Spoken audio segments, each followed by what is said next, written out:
This is the Bush Whisperer coming at you from the beautiful Boulders Penguin Sanctuary, southern tip of Africa, Simonstown, Cape Town. The poles of being. From a shamanic perspective, the poles of being are the extremity of the world as related to the inner space, the innerverse, if you will. The outer universe reflecting the inner universe. That which is within the heart becoming manifest in the world. And the conduit of this process we call dream time. And we experience dream time as a great dream. And within that dream, there are smaller dreams. And within those dreams, smaller dreams. And all of these dreams are part of a greater dream. And that the dreams are infinite in their nature, infinite in their size and their scale, and their potential, the potential to shift one's perspective from the inner world into the outer world, and how the outer world is a manifestation of the inner world. So these poles of being are the fundamental structure of creation. In China, there's the yang yin. The yang yin is the symbol par excellence that symbolizes this polarity of being.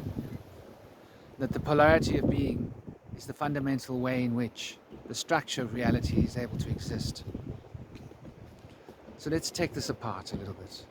Let's look at this. Like and share this video so it gets around. Let's work the algorithms. One can consider two aspects, a male and a female. We're aware of this. The poles of the inner female and the poles of the outer male. And within that inner female, there is an inner male. Within that outer male is embedded within an inner female. What does this mean? There's a yang yin created as a mandala with you in the center. A great way of looking at it. Always put yourself in the center of the mandala. You'll be able to gain a wonderful appreciation for what it means. So you look within yourself, and there is this inner world of imagination.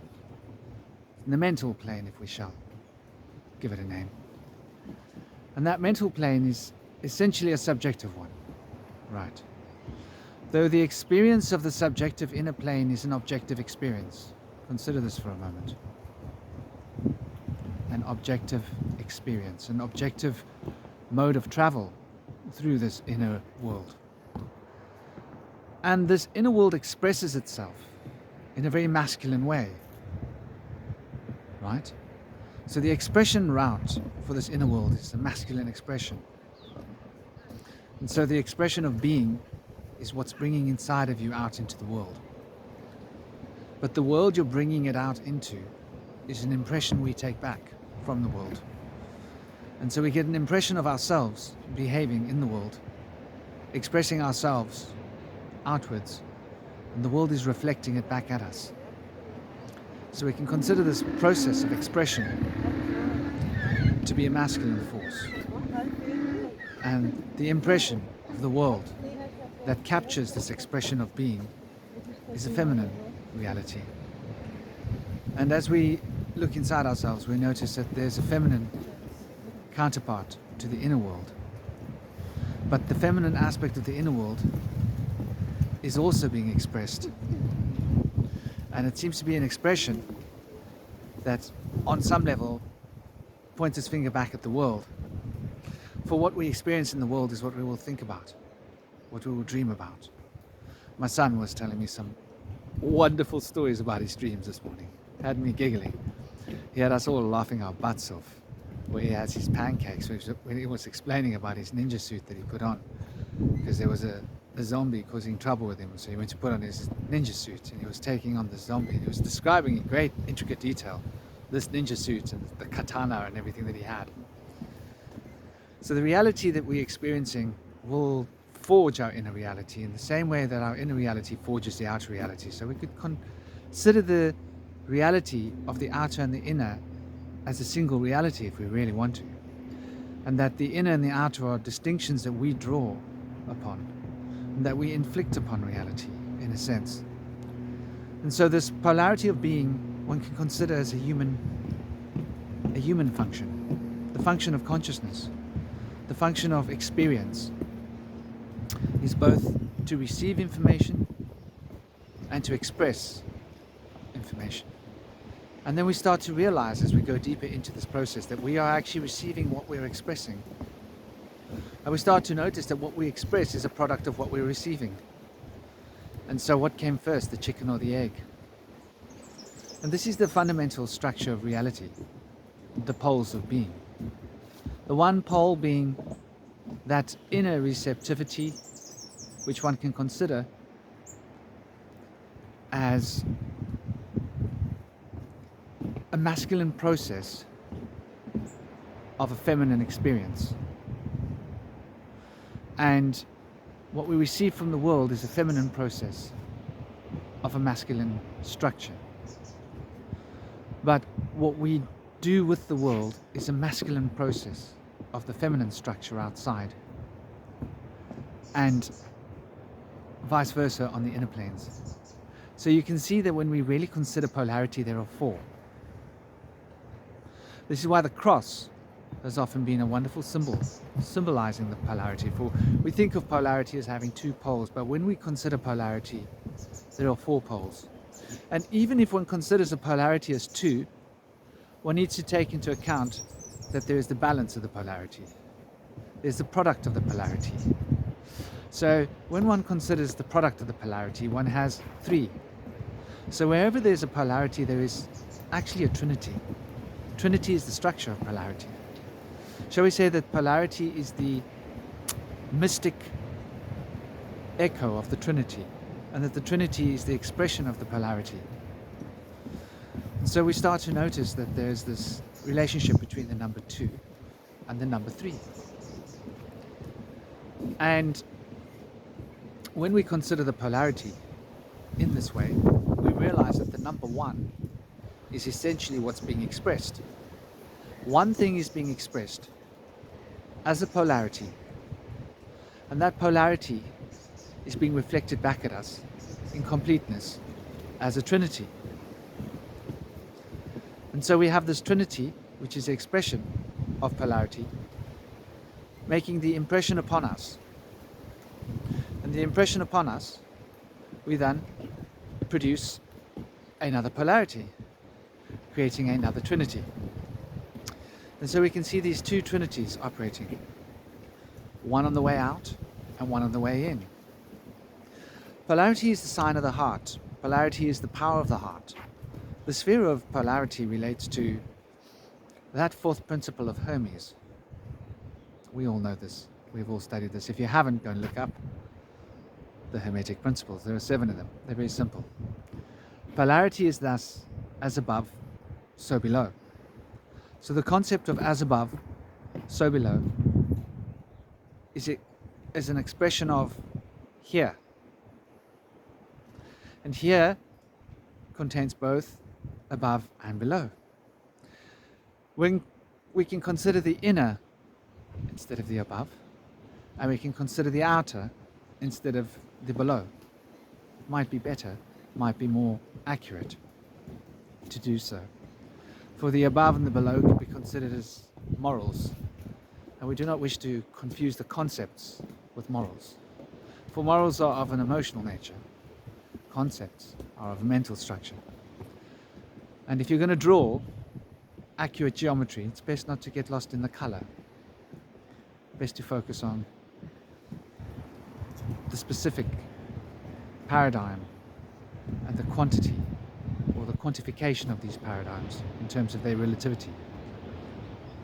So understand that polarity is a complex matter, and also realize that when we consider the Trinity as an expression of the polarity,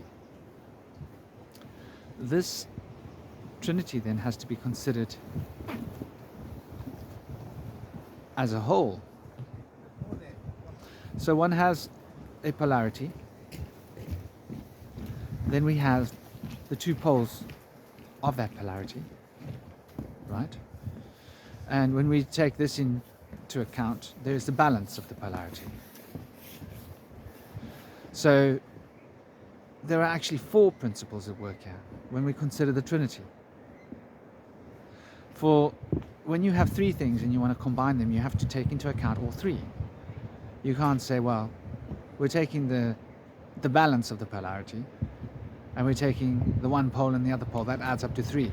What about when you take all three simultaneously? You then end up with a number 4.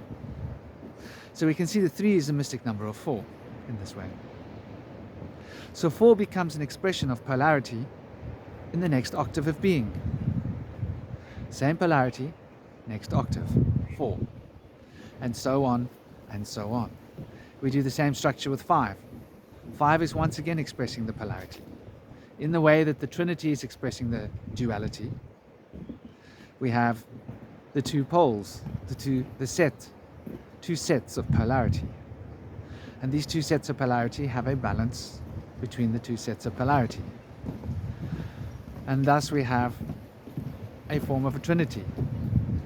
And when we consider this in its totality, we then have the completeness. So we have two sets of polarities, right? And that polarity has two poles.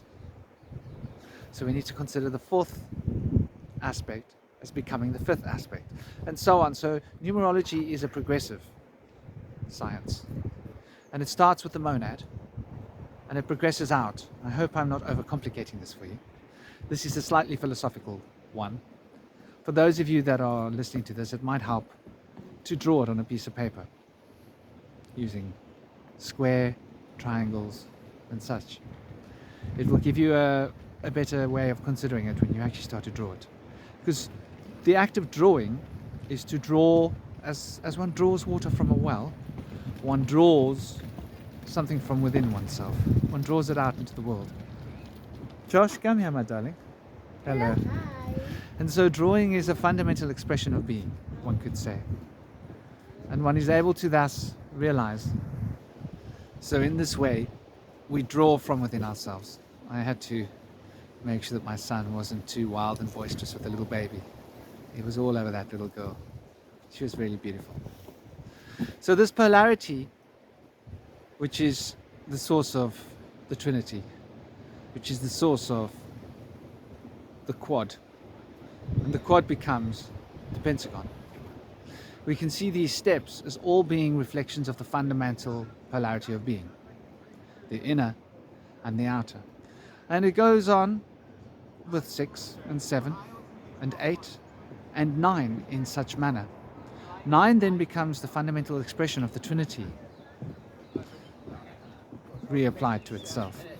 And so we can understand in this way that life is a cycle, and that the cycle of life repeats itself over and over and over again. And this is what duality is. Duality, if we really want to get to it, is an expression of vibration, the vibrational field. And because there is a field of vibration, there is a movement. The movement is to and fro, in and out, feminine and masculine, receiving and giving. And so goes this process that expresses the fundamental poles of being. So realize in life there is always masculine principles at work and always feminine principles of work. And everything that we can consider, do, or even imagine is related to this polarity and is fundamentally an expression of this polarity. Like and share this. Do subscribe to my channel so you don't miss daily videos. These little talks are coming on hard and fast. Every day there's a new talk to add. This is the season 2, of course. Start from the beginning of the season, follow it to the end. Best way to do it. And I hope you have an absolutely gorgeous day. And realize what you're giving is what you're getting. What you're getting is what you're giving. So never complain about the world giving you what you don't want, because you gave the world something and the world's giving it back to you. And this is a little secret about manifestation. Everybody wants to learn to manifest. The secret is to learn that you already are manifesting. It's merely about choosing what you choose to give to the world, because that's what you're going to get back. This is the Bush Whisperer coming at you from the beautiful Penguin Sanctuary. Have an absolutely gorgeous day. Take care and enjoy yourself. Om Shanti.